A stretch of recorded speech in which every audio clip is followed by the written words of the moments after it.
Alors, bienvenue à Brancher sur mon avenir. On est là jusqu'à 13 heures. C'est en rediffusion en passant. Donc, si jamais il y a de vos amis E qui sont pas présentes aujourd'hui, ben, il y a toujours moyen de l'envoyer ensuite. Donc, c'est jamais perdu. Je m'appelle Thomas Bourgault. Je suis journaliste notamment à la radio chez Weekend 91.9, 99.5 à Montréal. Très content de l'être aussi pour les webinaires, la web-série de Jeunes Explos pour une deuxième année.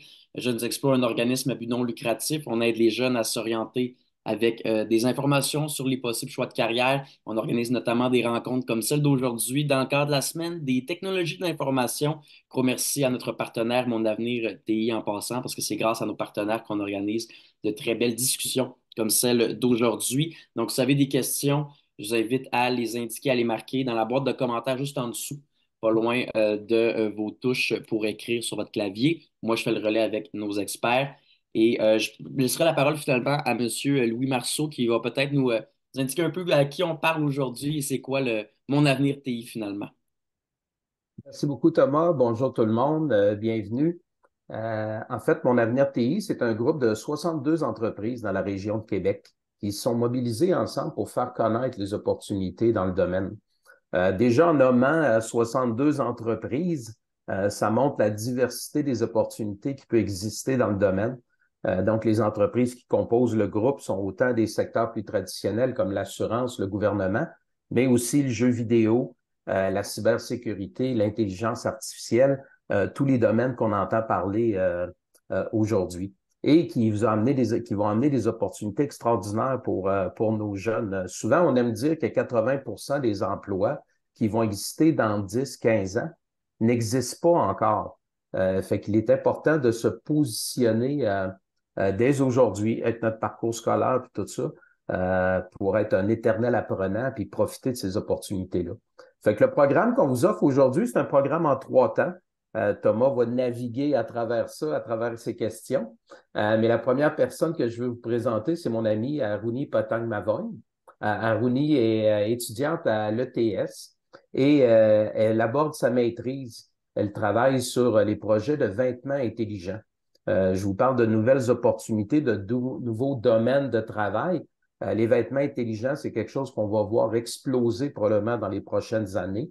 On le voit déjà avec les vêtements qui ont des propriétés calorifiques, les gants chauffants et tout ça.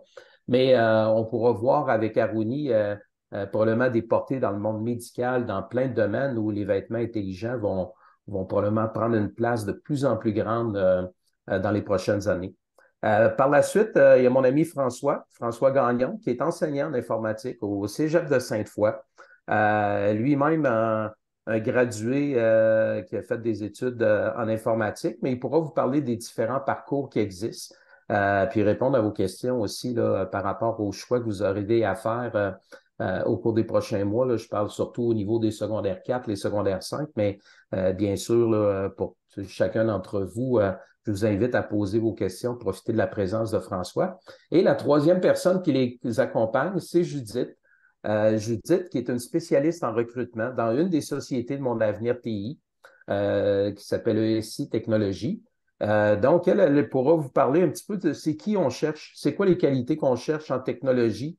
Et puis, je vais vous dire qu'on cherche, sans vouloir lui voler le punch, mais on cherche des gens créatifs, des gens enthousiastes, des gens qui veulent faire partie de la révolution numérique. Donc, je pense qu'on a un très beau programme pour vous. Fait que Thomas, je te redonne la parole. Je vais me muter pour pas trop vous déranger dans les prochaines minutes, mais je demeure très attentif et disponible aussi s'il y a des questions là, qui sont plus dirigées vers le marché du travail et tout ça. Je pourrai compléter au besoin. Merci et bonne session à tous. Merci beaucoup, M. Marceau. Donc, les présentations sont faites, très bien faites d'ailleurs. J'aimerais commencer peut-être en demandant à tour de rôle, mais en commençant par Aruni. Tiens, pourquoi pour vous c'était important de participer aujourd'hui à brancher sur mon avenir avec Jeunes Expo? Pourquoi c'est important de parler aux jeunes aussi de votre métier, de votre domaine? Ben, je pense que c'est vraiment important de partager non seulement sa passion, mais d'informer. Je pense que même si ce n'est pas exactement ce que vous allez avoir envie de faire, le vêtement intelligent, mais je pense que c'est de savoir toutes les possibilités qui existent. Parce que moi, plus jeune, à votre âge, surtout au secondaire, Tout ce que j'avais, c'était comme une seule visite d'entreprise seulement. Puis les seules personnes qui pouvaient m'influencer, ben, c'était ma famille. Euh, je connaissais pas d'ingénieur avant, puis maintenant, c'est ce que je vais faire parce que j'ai appris à savoir c'était quoi. Donc, d'avoir eu plus d'informations plus jeune, je pense que ça m'aurait beaucoup aidé à faire un choix, malgré que je me suis quand même trouvée. Il y a toujours plein de façons de le trouver, mais déjà à la base, d'avoir un plus grand vocabulaire de métier, ça va vous permettre de faire un choix sans que vous fassiez un choix, que vous avez un mauvais feeling, vous n'êtes pas certain, mais que vous n'avez pas d'autre choix. C'est comme ça. C'est bien dit. Judith, pour vous, pourquoi c'était important puis une priorité de venir parler aux jeunes à brancher sur mon avenir? Le classique sur sourdine. Bonjour à tous. Pour moi, c'est important surtout pour donner un aperçu des différentes options de carrière qu'il peut y avoir en technologie. Parfois, on a un peu l'idée de la personne toute seule derrière son ordinateur au sous-sol. Et en fait, la technologie, c'est beaucoup plus large que ça. Il y a de la place pour énormément de profils différents. Donc, pour moi, c'est vraiment important de le partager. J'avais cette idée moi-même avant de commencer à travailler en technologie. Et je pense que c'est important que les jeunes voient qu'ils peuvent avoir leur place, quel que soit leur intérêt ou leurs compétences en ce moment. Très bien dit également. Et, François, dernier mais non le moindre, pourquoi pour vous c'est important de participer aujourd'hui au webinaire? Ben, c'est un peu une façon de redonner, là. Moi aussi, quand j'ai commencé ma carrière, j'ai eu deux gros mentors là, qui m'ont aidé à m'orienter. C'est important, ça aide beaucoup. Puis peut-être de façon un peu plus personnelle, pour moi, c'est une opportunité de prendre un moment puis de réfléchir, je suis rendu où, pourquoi je suis rendu là, est-ce que je suis encore à la bonne place? C'est un processus, selon moi, qui continue. Tu fais un choix au début dans quoi tu vas étudier, mais tout au long, tu devrais être en train de réfléchir c'est quoi la meilleure carrière, puis un peu plus large, c'est quoi la vie que je veux avoir. Donc pour moi, aujourd'hui, c'est une occasion de réfléchir un peu là-dessus puis de voir où est-ce que je devrais m'en aller dans les prochaines années. Puis avant d'aller plus profondément dans le domaine, là, puis la discussion, on a parlé avec M. Marceau de vos emplois, de vos métiers respectifs, mais je veux savoir dans vos mots à vous, par exemple, François, vous êtes professeur en technologie de l'informatique au Cégep. On sait c'est quoi un professeur quand même, mais je veux savoir dans vos mots, c'est quoi votre rôle puis votre métier? Ben, grosso modo, c'est d'enseigner, dans le fond, de m'assurer que ceux qui viennent au DEC en informatique, donc nous, on enseigne au niveau collégial, ils vont avoir les compétences, donc les former pour qu'ils rentrent sur le marché du travail, leur faire découvrir les différentes possibilités parce qu'il y en a énormément. Puis, c'est un peu aussi un rôle de mentor, d'essayer de les aider à trouver leur place dans ce domaine-là qui est très, très vaste. Donc, quand même un gros rôle de mentor à ce niveau-là. Un gros rôle de mentor, puis c'est ce que vous faites également jusqu'à 13 heures, on l'apprécie aussi. Judith, directrice des ressources humaines en technologie informatique. C'est quoi dans vos mots? Qu'est-ce que ça fait? C'est du recrutement beaucoup, mais dans vos rôles à vous, dans vos mots à vous, c'est quoi votre rôle en fait? Oui. Donc, effectivement, il y a toute la partie recrutement. Donc, travailler avec les gestionnaires pour savoir de quel type de profil on va avoir besoin, aller les chercher, passer les entrevues. Et puis, une fois que les personnes sont rentrées dans notre compagnie, c'est le suivre tout au long de leur carrière. Donc, sur la partie formation, leur développement, où est-ce qu'ils vont aller travailler dans 6 mois, 1 an, 2 ans. Puis, gérer tous les projets annexes, donc tout ce qui va être les avantages pour les employés, les événements spéciaux qu'on va faire. Donc, je les accompagne vraiment de leur entrée à leur sortie qu'on espère toujours le plus tard possible. Je suis là sur tous les obstacles qu'ils peuvent avoir, je suis là pour les aider. Et puis, tous les beaux moments aussi, je suis là pour les accompagner. À l'accompagnement également, puis encore une fois aujourd'hui avec Jeunes Expo. Arouni, futur ingénieur logiciel, travaille aussi avec des vêtements intelligents. J'aimerais savoir, je sais que vous avez une vidéo de votre côté, mais votre métier dans vos mots, c'est quoi? Puis est-ce que vous pouvez nous parler plus précisément des vêtements intelligents? Tu sais, c'est quoi? Oui, donc je vais juste décortiquer rapidement futur ingénieur logiciel spécialisé en vêtements intelligents. C'est pour prouver que, en fait, l'ingénierie, ça touche tellement de domaines, mais aussi l'ingénierie, c'est parce qu'on va faire partie d'un ordre, comme les médecins, par exemple, même les dentistes. C'est quelque chose qu'on n'a pas l'impression qu'il existe, mais on est régi, on est suivi par un ordre pour s'assurer dans le fond, nous, l'ingénierie, par exemple, pardon, logiciel, ça va être d'assurer surtout la sécurité, la santé du public, par exemple. Puis moi, c'est quelque chose que j'ai beaucoup à cœur. Donc, le côté de vêtements intelligents, au lieu que ça soit pour le côté fashion, plus artistique un peu, moi, ça va être vraiment pour aider à améliorer la qualité de vie des gens, même la santé, vraiment de tout le monde. Je veux pas que ça soit exclusif. Il y a beaucoup de vêtements intelligents pour les astronautes, les athlètes olympiques. Mais moi, je veux m'assurer que ça soit quelque chose qui peut rejoindre le quotidien de tout le monde. Donc, s'assurer que c'est un vêtement de tous les jours que tout le monde porte confortable, mais qui peut vous aider à traiter, par exemple, une maladie, un problème de posture, par exemple. Et Donc, oui, j'ai une petite vidéo. Je ne sais pas si je la oui, oui. présente tout de suite ou plus tard. Ben, vous pouvez la présenter tout de suite si vous voulez, puis après, on pourra en reparler aussi.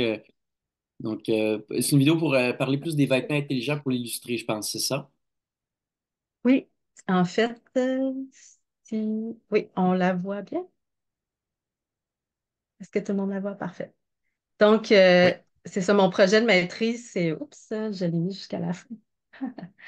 Vu qu'on l'a testé tantôt, pardon. Alors, là, ça part du début. Donc, c'est ça, c'est mon projet de maîtrise va se concentrer surtout sur la posture de la colonne vertébrale. Puis ceci est vraiment une démonstration rapidement, de manière dynamique, que mon vêtement, qui est très léger, est capable de déterminer si vous avez une déviation dans votre posture. Puis aussi, quand vous avez vu que le mannequin est devenu rouge, c'est parce que j'ai mis comme une contrainte, par exemple. Ça, c'est le côté intelligent du vêtement. C'est qui va pouvoir vous donner un retour, une réponse pour dire que, ah, vous avez une mauvaise posture, donc redressez-vous, ou une petite alerte sur votre montre, quelque chose comme ça. C'est très intéressant, puis on va en reparler évidemment. J'aimerais savoir, une journée typique dans votre métier ressemble à quoi? Peut-être en commençant par François, euh, comme professeur, comme enseignant, une journée typique ou une semaine typique plutôt, tiens, ressemble à quoi de votre côté? C'est bon. Une journée, c'est difficile parce que c'est tellement, elles sont toutes différentes. Une semaine typique, écoute, c'est beaucoup. Bon, et premièrement, il y a la présence en classe, hein, qu'un peu tout le monde connaît. Préparation, correction qui vient avec ça.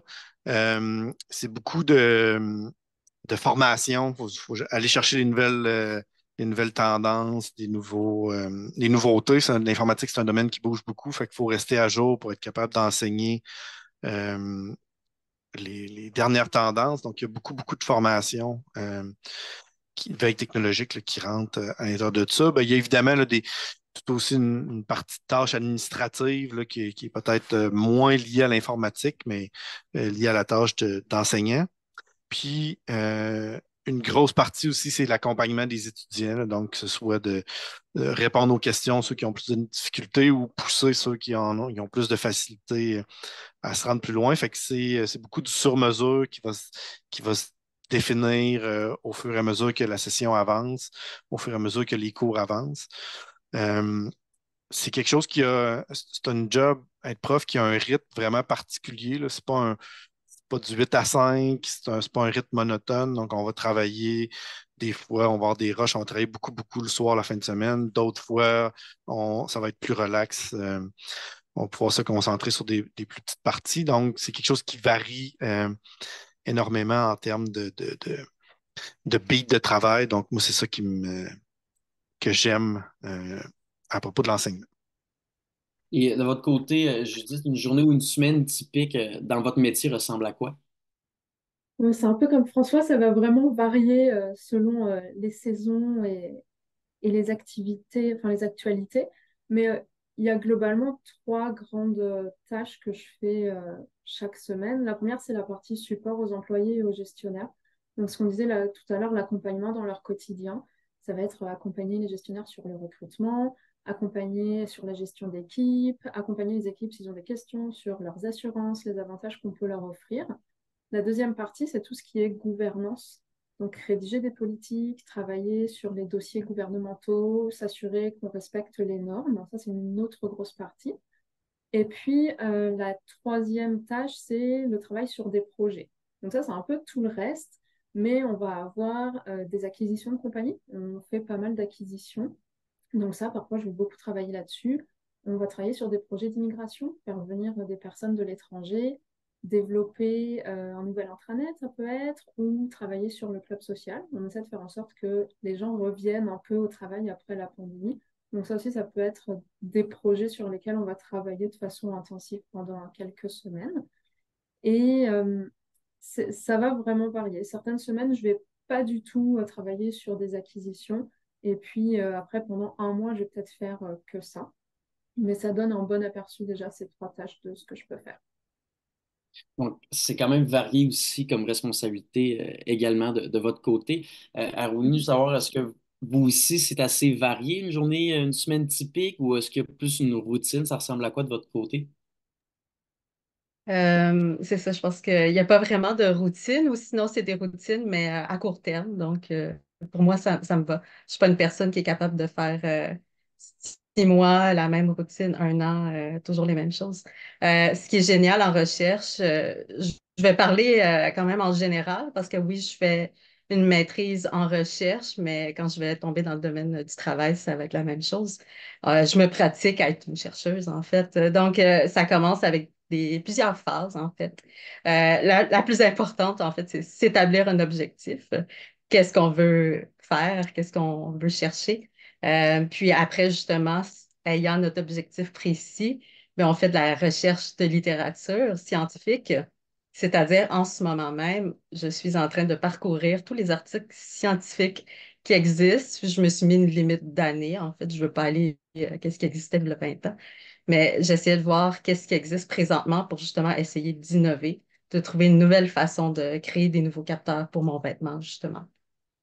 Puis après, il va y avoir du prototypage, il va y avoir de la programmation. Donc, ça change beaucoup. Puis ça dépend des projets aussi. Alors, Ça on dépend des s'ennuie pas. projets. Encore une fois, c'est assez varié. Puis les trois, vous êtes dans le même domaine, mais vous avez des métiers qui sont quand même foncièrement différents, aussi intéressants, mais chacun à leur façon. Peut-être, moi, j'aimerais savoir qu'est-ce qui vous a mené là au niveau de votre formation, au niveau de votre parcours, de vos études. Peut-être, François, vous vous êtes rendu professeur. Pour en arriver là, votre parcours ressemble à quoi? Ouais, c'est peut-être pas un parcours typique pour être professeur au cégep. D'ailleurs, là, moi, quand j'étais moi-même au cégep, quelqu'un m'aurait dit qu'un jour je serais professeur, j'aurais probablement ri de lui, là. C'était quelque chose que je détestais. Faire des présentations orales, ça avait pas de sens pour moi. Finalement, j'ai abouti là pareil. Donc, mon parcours, moi, j'ai fait un DEC en sciences de la nature au cégep de Chicoutimi. J'ai fait ensuite mon bac, ma maîtrise en informatique à l'Université Laval. Puis, j'ai travaillé un petit peu, mais pas très, très longtemps. Je suis allé faire un doctorat en cybersécurité à l'Université Carleton à Ottawa. Donc, moi, quand j'ai fini, là, quand j'ai fini mon bac, j'aimais l'informatique, mais ça ne m'intéressait pas d'aller travailler là-dedans. J'aurais pas été capable de. Pour moi, c'était pas pour moi de faire une job standard en informatique. Donc, c'est pour ça que j'ai bifurqué vers la recherche. Un peu comme Aruni, là, donc j'aimais beaucoup l'aspect liberté, puis non conventionnel, pas routinier. Donc j'ai fait un doctorat à l'Université Carleton en cybersécurité, puis jusqu'à presque la fin de mon doctorat, je m'enlignais, mon objectif c'était d'être professeur à l'université. Donc où est-ce que c'est beaucoup plus recherche qu'enseignement qui est mis de l'avant. Euh, Puis à ce moment-là, là, donc, dans mes études graduées, là, maîtrise, doctorat, là, quand on fait des avancées dans la science, on se met à publier des articles puis à donner des conférences. C'est là que j'ai pris goût à l'enseignement, puis je me suis familiarisé avec donner des présentations en avant des gens. Puis là, à ce moment-là, ça commençait à faire plus de sens pour moi d'enseigner. Finalement, je me suis ramassé au cégep versus l'université, là, peut-être par une question de hasard. Euh, puis ça n'a pas été très long que j'ai quand même trouvé une passion là. Fait que ça a été long, ça a été long dans mon parcours scolaire avant que je sache que c'est ça que je voulais faire. Mais quand je suis arrivé à cette place-là, j'étais bien, puis il y a beaucoup de flexibilité dans mon emploi. Fait que des fois, je peux toucher à tout, là, on y reviendra peut-être. Mais ça ressemble à ça un peu mon parcours. Fait que c'est quasiment par hasard, mais j'avais aussi beaucoup de gens autour de moi quand je faisais mes études graduées qui m'ouvraient cette porte-là et qui me disaient, ben, tu sais, il y a quelque chose à aller chercher en enseignement au cégep. euh, qui, euh, qui, selon eux, collait bien à ce que j'étais. Donc, ça m'a aidé à aller explorer cet endroit-là. Il y a un profil qui correspondait au domaine de l'enseignement, Ouais, finalement. c'est ça. De votre côté, le parcours, les études, la formation pour arriver à ce que vous faites directrice des ressources humaines en TI, votre parcours scolaire, c'était quoi? Oui. Moi, j'ai fait une maîtrise en ressources humaines. Euh, Comme vous entendez à mon accent, je l'ai fait en France. Et puis, c'était vraiment par hasard aussi. Le programme me paraissait intéressant. D'après moi, l'idée que j'en avais, c'était une bonne façon de voir un petit peu tout ce qui se passait dans l'entreprise. Puis à ce moment-là, je ne savais pas vraiment ce que je voulais faire. Donc, je me suis dit, je vais aller en RH, je vais voir un peu, mettre mon nez un peu dans tous les départements, et puis je verrai après. J'ai commencé à travailler dans l'automobile, donc en ressources humaines aussi. Ça m'a beaucoup plu, effectivement, ça me permettait de ne pas m'ennuyer, de voir tout ce qui se passait, de parler à tous les intervenants de la compagnie. Et puis, au bout de 5 ans, j'ai déménagé au Canada. Là, je s'avoue que je ne voulais plus travailler dans l'automobile, mais dans les ressources humaines, oui. Je voulais un secteur qui soit un peu plus dynamique. Et puis, j'ai passé une entrevue avec ESI. Et c'est comme ça que j'ai découvert les technologies de l'information. Moi, j'avais aucune idée de comment fonctionnait un réseau. Je savais redémarrer mon ordinateur seulement. Et j'ai dû apprendre en fait les technologies de l'information en arrivant ici, parce que je parle à des spécialistes, donc il faut que je connaisse un minimum de quoi ils parlent, je dois être capable de leur poser des questions. Quand je fais des entrevues maintenant, je dois essayer de comprendre si les personnes savent de quoi elles parlent ou non. Euh, mais donc, c'est ça, c'était un petit peu par hasard. Et puis, moi, j'ai une maîtrise, mais en fait, c'est des postes qui sont accessibles aussi avec un DEC ou un bac. L'important, c'est quand même d'avoir une base en ressources humaines, donc sur les normes et puis les grands principes. Et après, de se spécialiser une fois qu'on est dans sa compagnie. Mais c'est accessible avec d'autres types de diplômes. Accessible avec d'autres types de diplômes, la variété aussi, même au niveau des études, ce qui est toujours bien à savoir. De l'autre côté, Aruni, pour en arriver à futur ingénieur logiciel, travailler la conception de vêtements intelligents, votre parcours académique à vous ressemble à quoi? En fait, mon parcours très atypique et sinueux. Euh, je réserve surtout un résumé de mon parcours, dépendamment des conférences, parce que je pourrais en parler pendant 1 heure. En fait, c'est ça. Mais je pense que pour vous, à Jeune Expo, je pense que c'est important que je dise toute la vérité. J'ai commencé en fait en sciences nature pour faire plaisir à mes parents qui ont immigré ici de l'Asie, donc pour devenir médecin. Par contre, je voulais pas passer ma vie aux études. J'étais jeune, je me suis dit, ah, je veux pas passer les 10 prochaines années de ma vie aux études.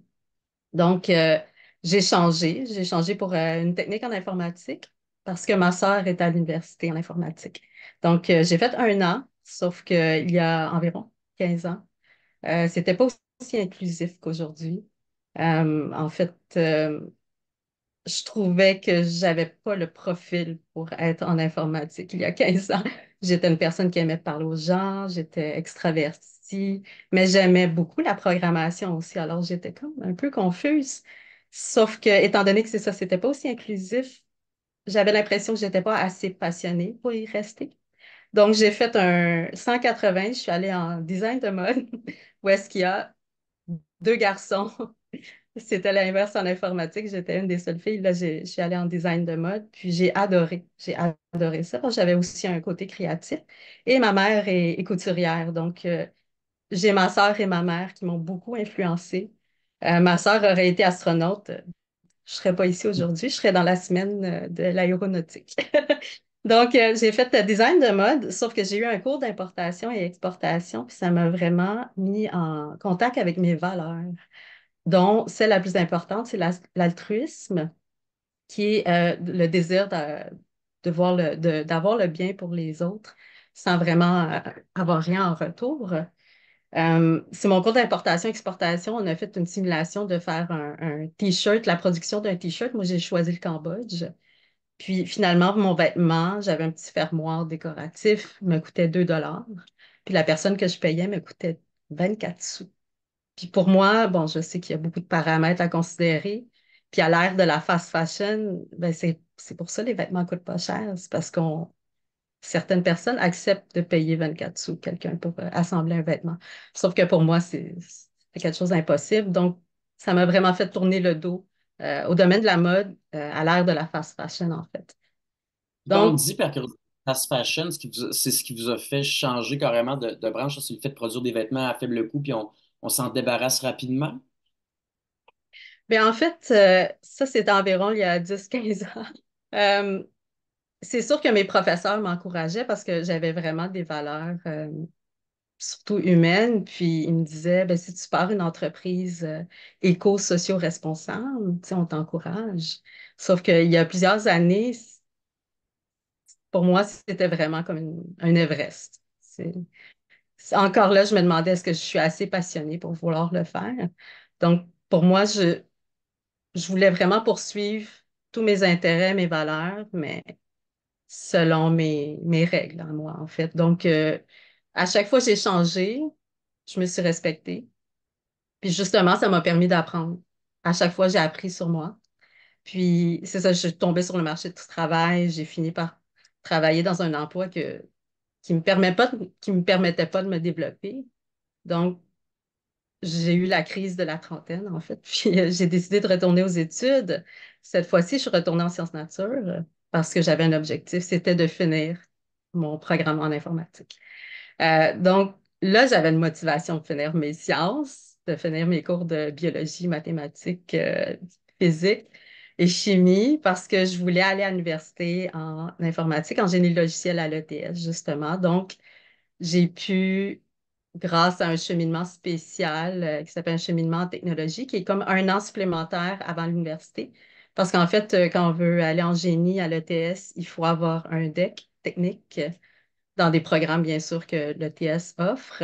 Sauf que moi, j'avais un prix universitaire en sciences nature, donc j'ai fait un an supplémentaire que j'ai adoré parce que ça m'a fait hésiter entre génie électrique et génie logiciel parce que j'ai beaucoup aimé les circuits électroniques, mon cours de physique, électricité et magnétisme m'avait vraiment fait découvrir que j'aimais ça, en fait. On ne s'attend pas à ce qu'on aime des choses avant qu'on l'ait essayé, en fait. Hein.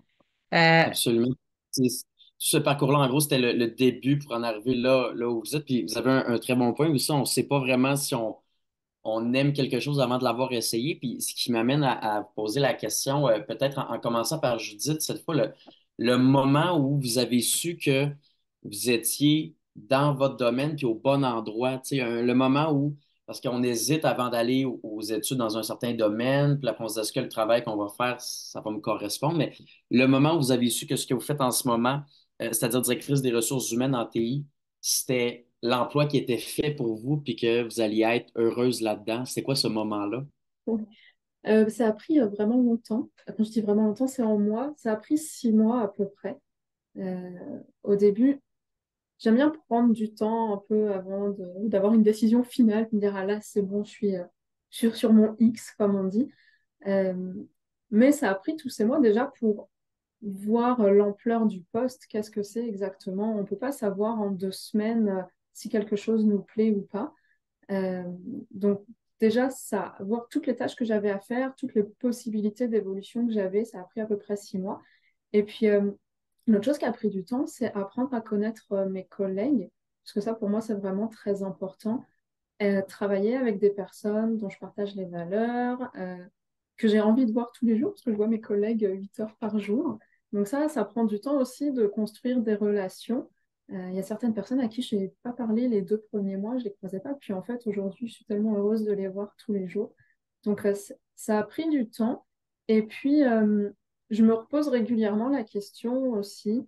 Je dirais peut-être 2, 3 fois par an, je prends un petit temps pour moi, puis je me dis, est-ce que je suis toujours bien ici? Est-ce que c'est toujours ce que j'ai envie de faire? Et puis, est-ce que je me vois encore là dans 6 mois, dans un an? Et je pense que c'est vraiment important de prendre ce recul, puis de pas avoir peur de se dire un jour, en fait, non, ça me plaît plus, ça m'anime plus. C'est dur d'y aller le matin et c'est pas grave, mais il faut se poser la question pour pouvoir éventuellement s'ajuster. Absolument. Absolument, c'est un très bon point. Il faut toujours douter, puis ça fait juste nous confirmer encore plus qu'on est encore sur notre X, comme on dit. Mhm. François, vous, le moment où, parce qu'on se rappelle, vous nous avez dit, vous n'aimiez pas du tout faire des exposés oraux. Là, ça fait partie de votre quotidien, absolument, en tant que professeur au Cégep. Mais le moment où vous avez su que vous alliez vous diriger dans ce domaine-là, puis le moment où vous avez su que enseigner ce domaine-ci, c'était fait pour vous, tu sais, pourquoi, comment c'est arrivé?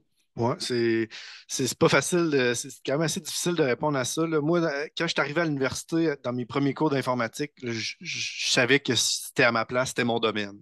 L'informatique, là, c'était pour moi. J'ai adoré les cours d'informatique. C'était concret, mais c'était abstrait, c'était difficile, mais il y avait un résultat. Donc, euh, assez rapidement, là, en faisant les cours, moi, je pense de notre domaine, on va savoir est-ce que c'est le bon sujet. Maintenant, professeur, ça fait pas très longtemps que je sais que ça va être ça ma carrière. Tu sais, quand je faisais mon doctorat, je m'enlignais vraiment plus recherche, donc plus le stéréotype, quelqu'un tout seul dans son sous-sol, en avant de son ordinateur, jour et nuit. Euh, je- je- L'opportunité est arrivée à un moment donné pour aller enseigner. Puis là, à ce moment-là, tu sais, j'avais donné beaucoup de conférences un peu partout dans le monde. Fait que j'étais à l'aise, puis j'avais trouvé un sens à parler devant le monde de trucs que je connais, avec lesquels je suis bon. Puis c'est différent quand tu veux enseigner à quelqu'un par rapport à c'est pas juste des présentations orales. C'est différent. Fait que j'avais compris que j'aimais ça, puis j'étais bon là-dedans.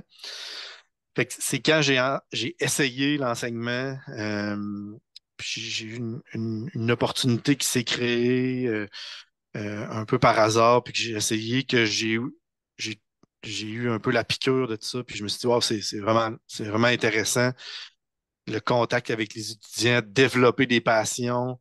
Euh, Fait que c'est vraiment sur le spot que j'ai appris que ça m'intéressait, puis que je voulais faire ça. Mais malgré tout ça, fait que j'ai enseigné pendant un bout de temps, peut-être 7-8 ans. Puis je suis reparti dans la recherche au gouvernement fédéral en cybersécurité. Fait que je suis retourné plus aller mettre les mains dedans puis aller me creuser la tête en profondeur sur des problèmes très, très difficiles. Puis c'était super le fun. J'ai aimé ça, mais pendant ce contrat-là d'à peu près 2 ans, c'est là que je me suis rendu compte que finalement, c'est pas ça que je voulais faire, puis que j'allais retourner éventuellement à l'enseignement. Euh, Puis, fait que maintenant, je le sais que ça va être ça ma carrière. Tu sais, peut-être que ça va s'ajuster un peu, mais fait que ça fait pas si longtemps que ça que j'ai confirmé ce serait quoi.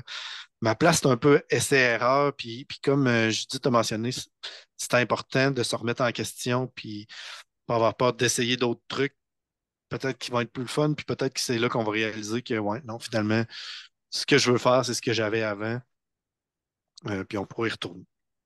Absolument. Puis par curiosité, pour les jeunes qui nous regardent à brancher sur mon avenir, qui peut-être aussi détestent faire des exposés oraux, moi, je n'aimais pas ça non plus du tout. Comment vous expliquez le fait que vous avez passé de on déteste ça à maintenant, ben, c'est monnaie courante chaque semaine? Ouais, Est-ce que c'est juste en le faisant? C'est la maturité? C'est quoi? je pense que c'est le contexte, puis là, en tout cas, je veux pas dénigrer nécessairement trop les exposés oraux, là, c'est important de se pratiquer et tout ça, mais moi, j'ai trouvé une grosse différence entre prendre un sujet puis le présenter à quelqu'un versus quand j'ai fait de la recherche, tu sais, à un moment donné, tu viens que tu es la personne dans le monde qui connaît le mieux, tu sais, qui a inventé quelque chose, fait que tu vas le partager aux autres. C'est complètement différent comme approche.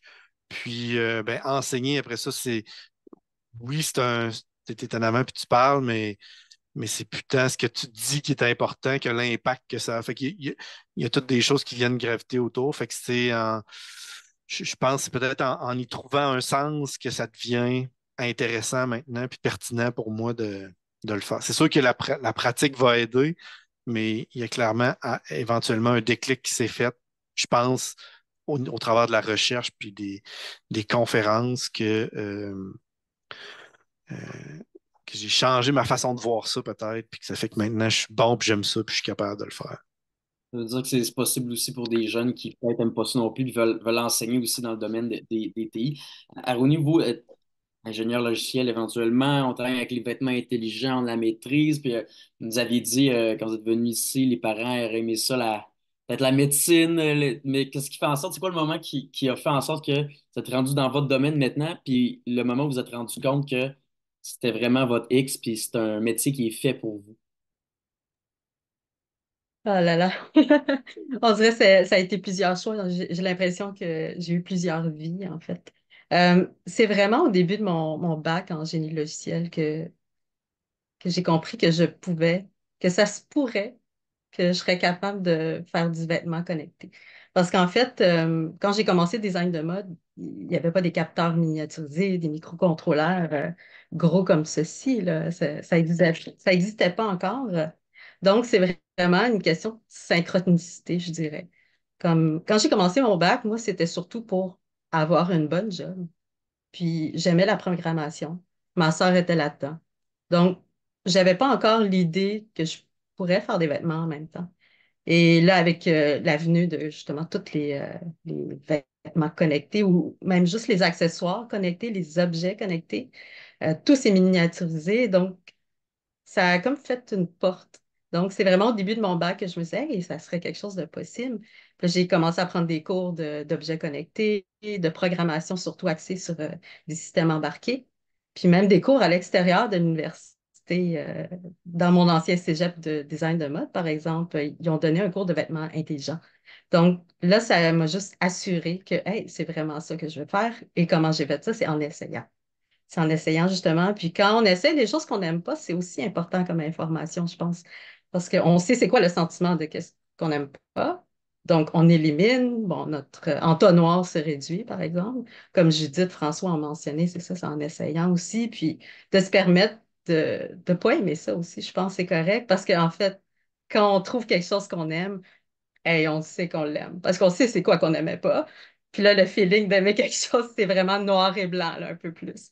Donc, maintenant, à la maîtrise, ben là, ça me permet de vraiment consolider ben, design de mode, génie logiciel. On a l'impression que ça va vraiment pas ensemble. Mais là, avec ma maîtrise en génie des technologies de la santé, justement, qui va me permettre de faire des vêtements intelligents, ben, c'est comme le cercle au milieu du diagramme de Venn là, qui vient compléter le lien entre mes deux domaines. Donc, c'est C'est très, très pas, beau. ça fait pas si longtemps non plus comme François aussi que j'ai appris à me connaître beaucoup avant. C'est bien dit également de quand on aime quelque chose, on le sait tout de suite. Puis c'est important aussi de savoir ce qu'on n'aime pas. Tu sais, on fonctionne par élimination, puis ça peut aider également. Puis j'aimerais savoir, Aruni, vous, les conditions, là, vous êtes la maîtrise, tout ça, puis vous travaillez en même temps, vous alliez deux passions. Les conditions, l'horaire dans votre domaine, votre métier à vous, ressemble à quoi? Puis en fait, mon rêve, c'était d'être payée pour étudier. Parce que je suis une personne très curieuse. En fait, quand on connaît qu'est-ce qu'on aime, euh, c'est quand j'avais 16 ans, je voulais pas passer ma vie aux études. Finalement, c'est ce que je fais. Mais c'est vraiment dans des domaines que j'adore. Puis je pense que plus l'entonnoir rétrécit, comme je vous le disais, plus les cours sont vraiment axés sur qu'est-ce que vous avez envie. En fait, c'est vous qui choisissez vos cours. Donc, à la maîtrise, techniquement, on est comme payé pour étudier. On est payé pour... moi, c'est une maîtrise mémoire que je fais présentement. Donc, on a des bourses. On peut faire un partenariat avec une compagnie, par exemple. Mais il y a justement de l'aide financière pour qu'on fasse nos études.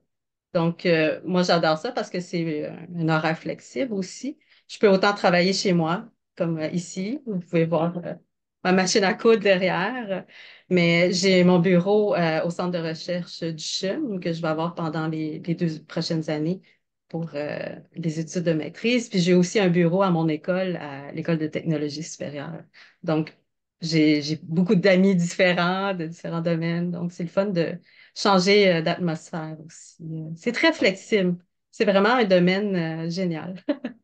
C'est flexible, ça, c'est toujours bien. Judith, de votre côté, est-ce que, directrice des ressources humaines en TI, est-ce qu'on a de la flexibilité aussi? Les conditions, l'horaire de votre côté, c'est quoi?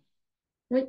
Donc moi, je suis les horaires de nos employés. Donc, quand ils travaillent, il faut que je sois disponible pour les aider. Donc la plupart du temps, c'est vraiment du 9 à 5.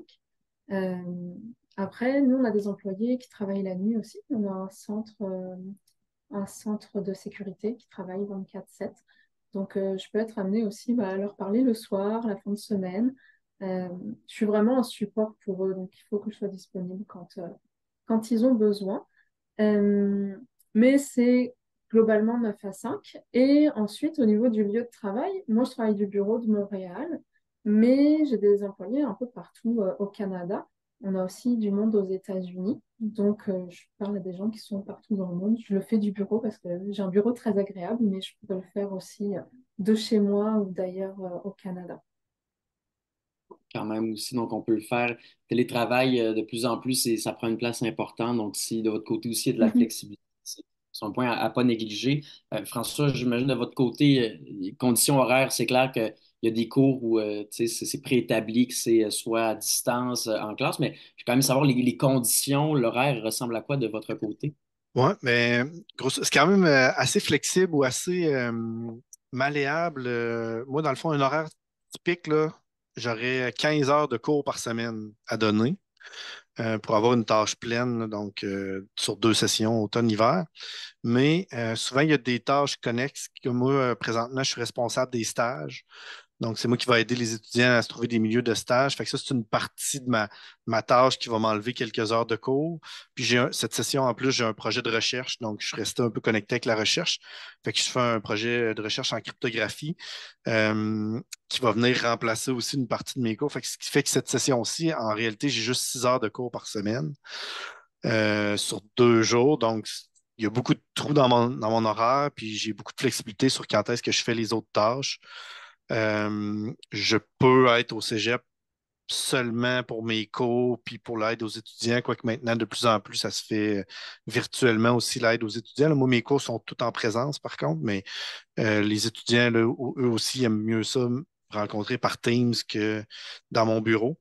Ça fait que j'ai un horaire quand même euh, très, très aéré qui me donne la flexibilité de faire ce que je veux un peu, mais tu sais, j'ai des responsabilités. Là, j'ai un projet de recherche, ça veut dire que ben, ça arrive que je travaille la nuit parce que en recherche, quand tu as une idée, quand tu as quelque chose, tu veux l'aboutir rapidement pour pas l'oublier, pour pas le perdre. Fait que je me permets, je suis un peu dans les deux mondes, fait que j'aime ça, mais beaucoup de flexibilité, je dirais, au niveau de l'horaire, puis beaucoup de fluctuations aussi. Comme le mois de janvier, ben, les cours ne sont pas commencés encore, donc je suis plus en mode préparation. Je fais l'horaire que je veux. Même chose pour l'été. Fait que ça varie beaucoup. Ça varie beaucoup de Ouais. votre côté.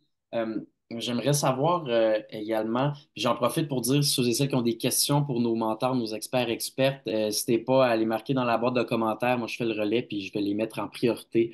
Évidemment, il reste une quinzaine de minutes. Je réitère aussi que c'est en rediffusion, c'est sur YouTube après, c'est sur Internet, donc on peut partager à nos amis. J'aimerais savoir, peut-être en commençant par Judith, les qualités qu'un jeune ou une jeune, selon vous, doit pas nécessairement avoir ou détenir en ce moment, mais les qualités qu'un jeune ou une jeune devrait tenter de développer le plus possible pour être heureux, heureuse dans votre domaine ou votre emploi, en l'occurrence, directrice des ressources humaines en TI. Selon vous, c'est quoi ces qualités-ci et pourquoi? Mm. Déjà, la première, c'est développer sa capacité de contact avec les personnes. Donc, pas avoir peur de parler, de poser des questions. Euh, Si on a quelqu'un qui va pas bien, qui a l'air de ne pas aller bien, vraiment pas hésiter. Donc, à rentrer en contact, c'est vraiment développer son empathie, en fait. Je dirais que c'est la qualité principale ou la compétence principale qu'on devrait avoir sur notre poste. Euh, L'autre chose, c'est la curiosité. Donc, parce qu'on travaille surtout en TI avec des experts de plein de domaines différents, puis on doit comprendre ce qu'ils font. Donc, on doit toujours être curieux, leur poser des questions sur, OK, qu'est-ce que tu fais comme projet? Pourquoi tu le fais comme ça? Essayer de comprendre un peu leur quotidien pour après pouvoir se mettre à leur place, puis nous adapter les programmes qu'on va avoir pour eux. Donc, c'est quand même deux qualités assez génériques puis qui sont faciles à développer à n'importe quel âge. Et puis, la dernière chose, c'est vraiment des qualités au niveau de son organisation. C'est souvent des postes où on a beaucoup de demandes, donc savoir s'organiser, prioriser. Ça, c'est peut-être quelque chose qu'on développe plus tard, ou en tout cas en commençant plus à travailler. Mais tout ça, je dirais que c'est pas mal les trois choses principales qui sont assez faciles à développer. Ronnie, de votre côté, soit pour faire une maîtrise dans le domaine en termes d'ingénierie logicielle ou c'est travailler aussi au niveau des vêtements intelligents, du côté plus design, mode, si je peux dire, c'est quoi selon vous les qualités que des jeunes devraient tenter de développer le plus possible pour être bien dans votre domaine? Je pense ça serait comme un peu évident de dire la créativité. Je pense que le côté design de mode, ça m'a beaucoup aidé à le développer. Parce qu'en fait, en recherche, justement, c'est si on veut innover, on veut inventer des choses qui n'existent pas encore. Faut bien sûr faire sa recherche avant, voir qu'est-ce qui existe présentement, s'inspirer en fait. C'est sur la créativité, c'est selon moi le plus important. Mais après, il y a justement la persévérance.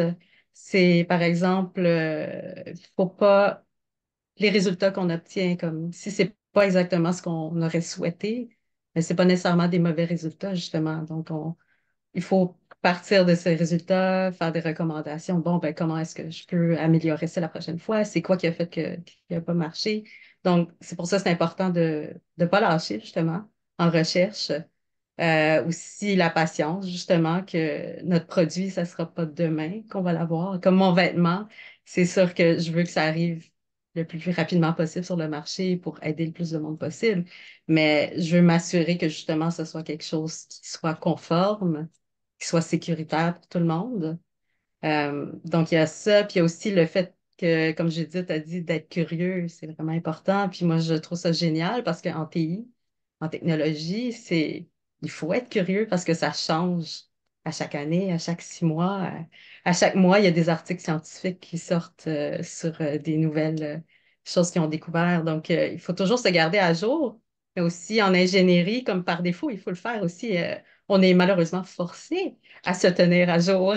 Malheureusement, moi, je suis très contente. Donc, je suis comme ingénieure par défaut parce que je trouve que mes valeurs et justement le désir de vouloir continuellement apprendre et me mettre à jour. Je pense que il y a beaucoup de qualités, mais justement, C'est les plus on peut importantes. avoir tout ça en même temps.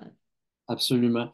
François, de votre côté, professeur en technologie informatique au Cégep, les qualités qu'un jeune, une jeune doit tenter de développer selon vous là, pour être efficace, mais surtout heureux, heureuse dans votre métier, ce serait lequel? Ouais, mais je pense que en informatique, là, Arouni a dit le désir ou l'intérêt d'apprendre, là, c'est super important parce que oui, tu vas avoir tu sais, un étudiant va venir chercher, par exemple, chez nous, un deck, une formation de base, mais c'est le premier pas pour l'entrée sur le marché du travail. Puis après ça, il va falloir qu'il développe, puis qu'il s'adapte, puis qu'il continue d'apprendre tout au long de sa carrière. Fait que c'est important d'avoir ce désir-là ou cet intérêt-là.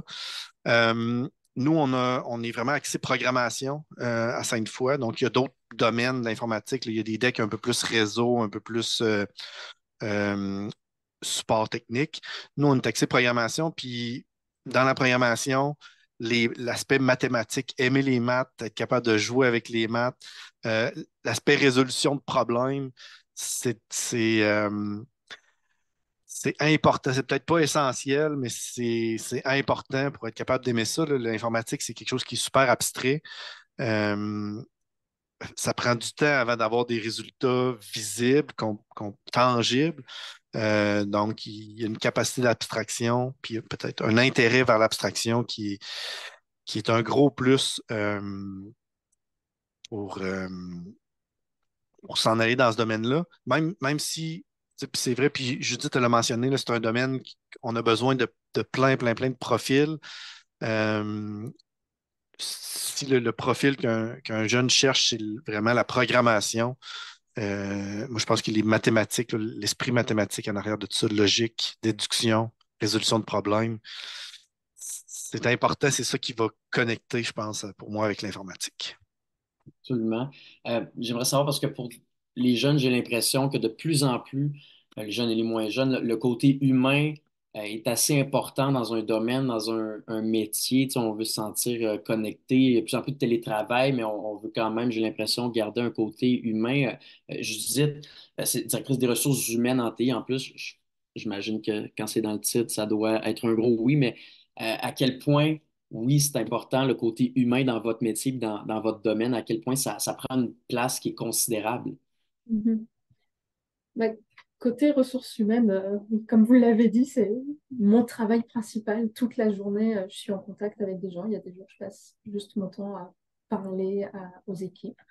Euh, Ce qui est important côté ressources humaines, c'est que moi, j'accompagne les gens dans leur travail, mais leur travail est influencé par leur vie personnelle aussi. Donc, je dois avoir une forte empathie, puis être très bonne en contact humain parce qu'ils vont aussi me parler de leurs problèmes à côté. Ils vont me parler de leurs enfants qui sont malades, du fait qu'ils n'arrivent pas à s'organiser, de leurs beaux-parents qui ont déménagé loin et leur vie est devenue compliquée. Donc, ça doit être ça doit être vraiment au centre de mon travail, toujours de m'assurer de garder ce côté humain. Pour la partie technologie, parfois on imagine qu'on n'a pas besoin de parler à personne quand on fait des TI.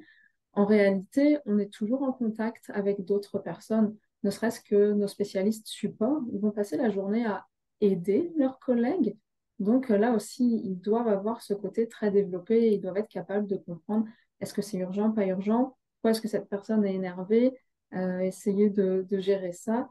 Le travail en équipe est extrêmement important aussi. On va travailler sur des gros projets pour le gouvernement, par exemple. On a travaillé aussi pour le 911. Donc là, on voit vraiment notre travail en équipe et les contacts humains qu'on va avoir vont faire qu'on va créer des très beaux projets qui vont aider la communauté. Donc même en TI, en réalité, même si on fait de la programmation, même si on range des switches, on fait de la réseautique toute la journée, c'est extrêmement important de garder ce côté-là pour avancer, puis pour arriver à son objectif. Vous, de votre côté, à quel point le côté humain, justement, prend une place considérable là, dans votre domaine, dans votre métier en l'occurrence? Je dirais, c'est comme de le voir en deux visions. La vision, comme Judith a mentionné, c'est le fait qu'on travaille en équipe, en fait. Si on veut créer une application, un logiciel, c'est très difficile de le faire tout seul, ou sinon, vous allez travailler énormément, jour et nuit, pour arriver à quelque chose. Donc, oui, on va travailler beaucoup en équipe, donc la communication, c'est important aussi. Puis de savoir respecter les autres, ça paraît très simple, mais c'est pas aussi facile, en fait. Puis je pense que c'est pour ça, justement, Jeune Explo, de pouvoir faire des stages avec des mentors, de pouvoir explorer, c'est de pouvoir voir aussi l'envergure des compagnies avec qui on veut travailler. Est-ce qu'on veut une petite équipe? Est-ce qu'on veut travailler dans une multinationale, que vous êtes une petite équipe, dans une très grande équipe, que vous devez parler avec quelqu'un à travers le monde? Donc, ça, c'est très important, le travail d'équipe pour les valeurs humaines. Mais aussi, par exemple, mon projet, mon domaine, c'est en santé. Donc, c'est très important, la compassion, l'empathie. Euh, je pense juste déjà, c'est quelque chose qu'on peut aller trouver dans nos valeurs déjà en partant de savoir si on va aller dans ces domaines-là. Par exemple, en santé. Je pense que moi, dès le départ, je voulais aider les gens, puis je pensais que la seule façon était de devenir médecin, donc c'est pour ça que j'ai suivi euh, les conseils de mes parents, mais finalement, j'ai fait, mais est-ce qu'il y a juste cette façon-là de pouvoir aider les gens? Mais finalement, non, il y a tellement de façons de pouvoir justement améliorer la qualité de vie, puis en technologie, c'est pas possible. Puis même en programmant, je peux marier tous mes intérêts tout en faisant quelque chose de bénéfique pour les autres. Je pense que je suis vraiment comblée. François, de votre côté, en tant que professeur, je pense qu'il doit y avoir un côté humain également beaucoup. Définitivement, il y a beaucoup de contacts avec les étudiants là, qui est important aussi, créer une connexion. Ça aide à donner du sens, moi à ma job et eux à leurs apprentissages ou à leurs efforts aussi. Euh, j'ai aussi des contacts avec mes collègues. On est une équipe, on a un programme à enseigner. Faut que ça se tienne, ça prenne une vision un peu commune. Donc, il y a définitivement un aspect de collaboration là-dedans. Je pense que pour les étudiants, les futurs informaticiens, c'est de plus en plus effectivement là, un domaine où est-ce qu'on a besoin de travailler en équipe avec les méthodologies agiles là, qui ont changé un peu la façon de voir, la façon de faire les projets. On a des liens maintenant, les programmeurs ils ont des liens avec les clients directement pour être plus proche des besoins. Fait que je pense qu'effectivement, ça s'en va plus vers là, mais je pense que ça reste aussi un domaine qui a de la place pour des gens qui aiment moins ça, qui sont plus loner, je m'excuse l'expression anglaise, mais qui sont plus solitaires, ouais, c'est ça, puis qui, a priori, aiment moins ces relations-là. Il y a quand même de la place pour ces gens-là pour des- développer une expertise très, très profonde, pointue, devenir les experts, puis devenir des personnes de référence dans les équipes qui vont peut-être être moins au centre de la chimie d'équipe, mais plus en, en soutien sur les éléments avancés. Fait que je pense que c'est vraiment un domaine qui a de la place pour tout le monde. Puis plus on a de candidats qui ont des profils différents, plus l'équipe est riche en bout de ligne. Puis c'est vers là que l'informatique s'en va. Puis ça a peut-être pris du temps avant qu'on se rende là, mais je pense qu'on se rend de plus en plus là pour dire, ben, toutes les personnes amènent quelque chose à l'équipe, peu importe c'est quoi leur force et leur faiblesse. Là, puis c'est intéressant. Fait que moi, je dirais que oui, il y a beaucoup de place pour les gens qui aiment ça, travailler avec les autres, avec d'autres gens, mais il y a aussi encore de la place pour ceux qui sont plus solitaires un peu. C'est toujours bien aussi, on n'oublie personne. Puis, je veux savoir en terminant, parce qu'il reste 2 minutes, en peut-être en commençant par Judith. Judith, votre conseil pour les jeunes qui nous regardent à brancher sur Mon Avenir avec Jeunes Explos, qui soit veulent aller faire votre métier ou aller dans votre domaine, ce serait quoi votre conseil pour ces jeunes-ci? Oui.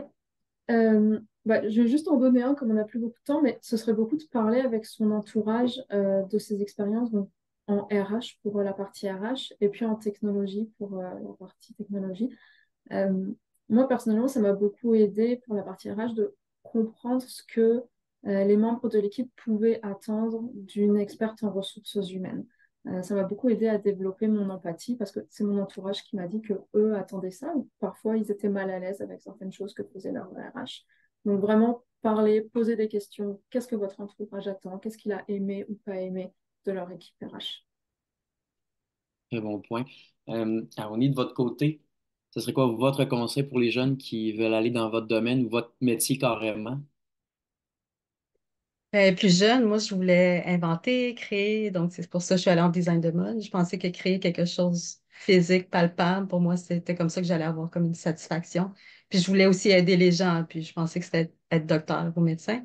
Mais il y a tellement de façons de justement satisfaire tout ton besoin, en fait. Puis, il faut vraiment explorer. Il faut vraiment explorer parce qu'on peut trouver cette satisfaction-là un peu partout. Puis moi, je l'ai trouvé justement en technologie, en vêtements intelligents, quelque chose que j'aurais jamais imaginé auparavant.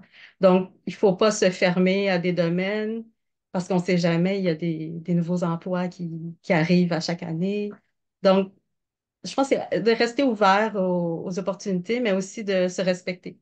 Respecter comme on sent, ah ben si j'aime pas ça, c'est correct, puis se laisser permettre de changer d'idée, que c'est ça. Tant que vous vous respectez, moi, une des choses que je regrette vraiment pas, c'est parce que on me dit, ah, mais tu penses pas que tu as perdu du temps dans ta vie vu que tu as bifurqué beaucoup. Mais au contraire, moi, je me suis toujours respectée à chaque fois. Puis c'est ce que je me souviens le plus, puis c'est ce que je suis le plus fière. C'est un très beau message également. François, le mot de la fin, votre conseil pour les jeunes avec branché sur Mon Avenir avec Jeunes Expos, ce serait quoi? Je pense que Aruni, elle a dit un mot que je vais reprendre, puis c'est un peu le thème, c'est le groupe, c'est explorer, Jeune Explo, explorer, là, je pense que c'est essentiel pour trouver une carrière, puis pas juste une carrière, éventuellement, là, ça commence par une carrière, mais à un moment donné, il faut c'est se trouver une vie aussi, fait qu'il y a d'autres choses qui vont se greffer à côté de la carrière, qui est souvent un point central. Euh, pour ceux qui veulent aller en informatique ou qui pensent aller en informatique, moi, le conseil que j'ai envie de donner, c'est attendez pas. Attendez pas après rien, attendez pas après personne. Commencez ce soir, commencez aujourd'hui. On a dit que en informatique, ça prend des gens qui sont capables, qui aiment ça apprendre par eux-mêmes. Fait que il y a rien qui vous empêche. Il y a des ressources partout sur Internet pour commencer à toucher un peu, à coder, à regarder c'est quoi. Euh, puis, un autre conseil peut-être qui va au-delà de l'informatique, peu importe le domaine que vous choisirez, je pense que l'important, c'est de s'impliquer puis de s'investir dans. On va y aller pour ses études pour commencer, là. Donc, tu choisis un domaine, peu importe c'est quoi ton domaine, tu vas en faire carrière pour que tu aies le goût de t'investir là-dedans. Sinon, déjà, ça devrait être un indicateur que c'est peut-être pas la bonne place puis qu'il faudrait aller explorer ailleurs, mais investissez-vous, impliquez-vous dans vos études. Il y a tout le temps plein d'activités en périphérie des cours, puis c'est ça qui va développer une expertise puis ou un type d'employé un type de personne en fait qui est euh, très intéressant pour la suite. 100%. Puis il y a des informations sur Internet, évidemment, notamment les réseaux sociaux, site web de Jeunes Explos aussi pour les jeunes, les moins jeunes qui veulent avoir plus ample information. Monsieur Marceau, je ne sais pas si vous aviez peut-être un mot de la fin de votre côté à ajouter, je vous le laisserai pour Très compléter. rapidement, je vais remercier les trois collègues qui sont joints à moi aujourd'hui. J'ai mis en arrière d'écran les 62 entreprises et puis je pense que ça vient bien compléter ce qu'Aruni et François viennent de mentionner. Moi, je vous invite à joindre l'aventure des technologies, soit en allant en informatique, mais soyez conscients que dans tout ce que vous allez faire, ça va être présent. Et puis, c'est un domaine qui va vous permettre de vous développer toute votre vie. On a deux personnes qui ont eu des parcours qui ont dit atypiques, mais dans le fond, je pense que c'est la réalité de bien des gens. On commence des fois dans quelque chose, on décide ce qui nous passionne et on bifurque. Et il y a des gens comme Judith qui sont là pour aider les gens justement à continuer à se développer. Nos employeurs sont très ouverts à questionner les employés. Qu'est-ce que tu veux faire? Où tu aimerais aller? Où tu te vois dans quelques années? Puis de participer à un processus de développement continu. Fait que sur ça, ben moi, c'était mon mot de la fin. Merci de votre présence, votre écoute et merci à Jeune Explo pour la collaboration. Absolument. Mais merci à vous quatre également. Quelqu'un a dit dans la boîte de conversation, merci pour la très belle rencontre. Alors, je pense que ça résume bien le sentiment de tous et de toutes. Donc, merci beaucoup. Aruni, futur ingénieur logiciel, travaille également en vêtements intelligents. François, professeur en technologie informatique au Cégep. Et Judith, directrice des ressources humaines en technologie informatique. Gros merci. Merci aussi, Monsieur Marceau. Puis je souhaite à tous et à Merci, toutes Thomas. une très très belle journée.